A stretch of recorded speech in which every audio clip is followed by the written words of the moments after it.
अस्सलाम वालेकुम फ्रेंड्स, आज हम स्टडी करेंगे मेटाफिज़िकल पोइट्री को। तो सबसे पहले हमें ये पता होना चाहिए कि ये मेटाफिज़िकल वर्ड का मतलब क्या होता है। मेटा का मतलब होता है बियॉन्ड और फिज़िकल का मतलब होता है दिस वर्ल्ड या रियल वर्ल्ड। यानी इसका मतलब है कि एक ऐसी पोइट्री जिसमें इस दुनिया से दूर की दुनिया के बारे में बात की जाए।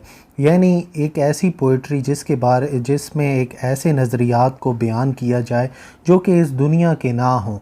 तो पोइट्री जो थी, फ़िज़िकल पोइट्री जो थी, ये असल में एक रिवॉल्ट था स्पेंसरियन पोइट्स के ख़िलाफ़।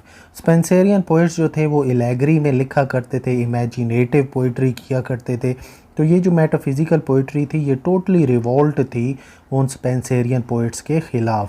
तो जो मेटाफिज़िकल पोइट्स थे वो हमेशा वो कहने की कोशिश किया करते थे जो पहले कभी भी नहीं कहा गया था, और ये अपनी डिक्शन के हवाले से भी बड़े केयरलेस थे।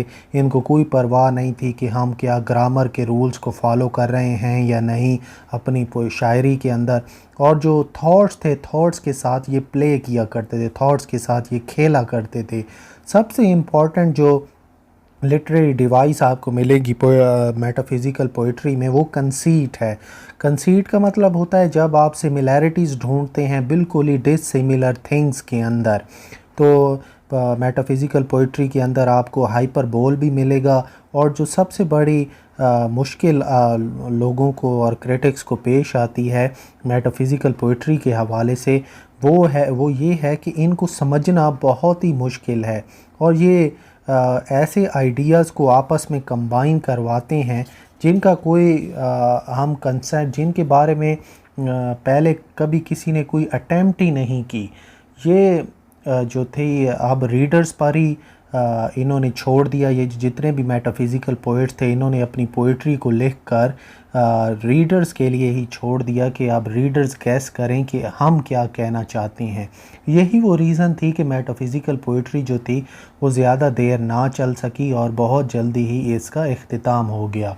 हमारे पास दो ग्रुप्स हैं मेटाफिज़िकल पोइट्री के अंदर। एक वो ग्रुप है जो कि रोमांटिक किस्म की पोइट्री किया करते हैं मेटाफिज़िकल पोइट्री के ज़रिए। ये जो पोइट्स थे इनमें रोमांटिक जो लिखा करते थे रोमांटिक पोइट्री, वो थे जॉन सकलिंग और दूसरे थे रिचर्ड लवलेस। इन दोनों का नाम आप लोगों ने याद रखना है। और जो दूसरा ग्रुप है वो रिलीजियस पोइट्री जो थी वो किया करते थे।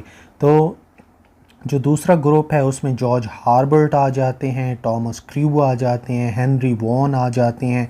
लेकिन ये जो जितना भी ग्रुप था इनमें सबसे जो फेमस पोएट थे मेटाफिज़िकल पोइट्री के हवाले से वो थे जॉन डन। जॉन डन बहुत ही मशहूर हैं अपने मेटाफिज़िकल पोइट्री की वजह से। जॉन डन ने एन मोर के साथ शादी की और शादी ने काफ़ी उनके लिए मुश्किलात भी खड़ी की। शादी के बाद उनके यके बाद दीगरे उनके बच्चे पैदा हुए, और जब उनकी डेथ वाक़ई हो गई तो डेथ के बाद उनके बेटे ने 2 साल के बाद उनकी जो पोइट्री थी उसको पब्लिश करवाया, और इस तरह से जॉन डन जो थे वो इंग्लिश लिटरेचर में फ़ेमस हुए।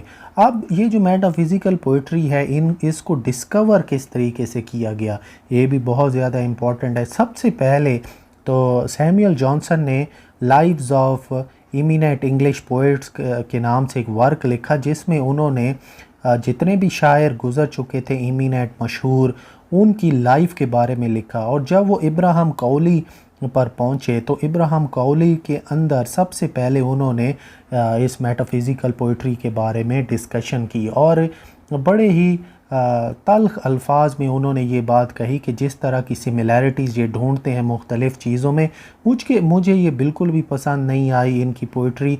और ये इनकी पोइट्री जो है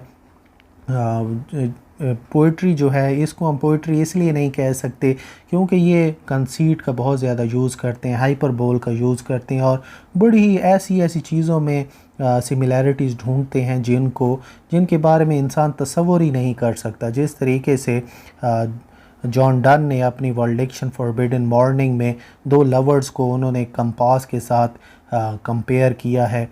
अब जो सैमुअल जॉनसन को ये बिल्कुल भी पसंद नहीं आई ये सारी कंपैरिजन और इस तरह से सिमिलैरिटीज़ को ढूंढना।